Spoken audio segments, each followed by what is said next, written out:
What's up, you guys? Today I'm going to show you how I cook tofu in the air fryer and then finish it off on top of the stove to get that crispy texture that we all love. I'm going to be using some Our Place non-stick ceramic cookware to cook the tofu. I've never cooked tofu on it before, so I'm excited to see how that's going to work. First, I'm going to go ahead and chop up this tofu. Yes, you can press it. I did not. I just squeezed as much water out of it as I possibly could, and that ended up being okay.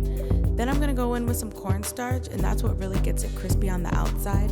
It tends to stick a little bit, so I like to mix it up and then put some more cornstarch on it to make sure that it's evenly coated.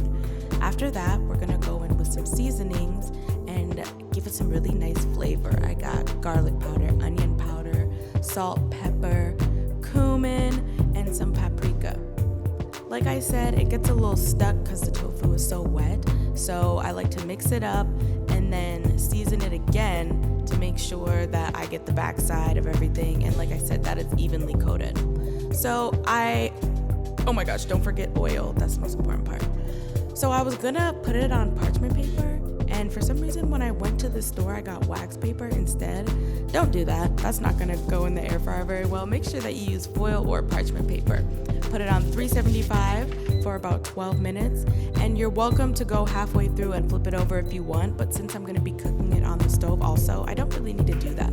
While that's cooking, I'm gonna go ahead and start chopping up my broccolini, get the stems off, and some leaves, get the wild rice going in the stainless steel pot while everything is coming together. So check out this beautiful pan. I'm gonna put some grapeseed oil in it. Make sure that you don't heat up this non-stick ceramic pan without something like a little oil or butter in there first. I'm gonna go ahead and season my broccolini with some salt and pepper, mix it on up, let it cook for a little while, and then once it gets a little soft, put some water in the pan and then use this cute little steamer insert that came with the pans. Covering it up, steam it for about 10 to 12 minutes to get it soft.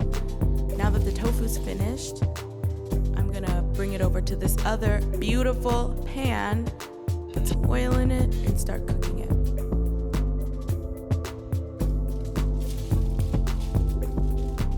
I like to get all the sides evenly, crispy or whatever, so sometimes I go through and kind of like hand pick them and make sure that all the sides are nice and crispy, just like I want them.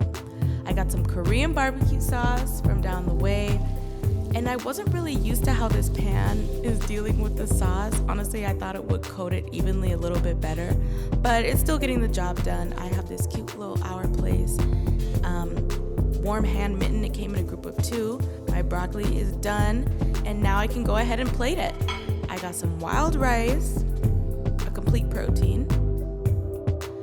Then I got this broccolini. It's so soft. It turned out so tender. It was perfect. And then last but not least, the tofu. I'm gonna scoop it onto my wild rice.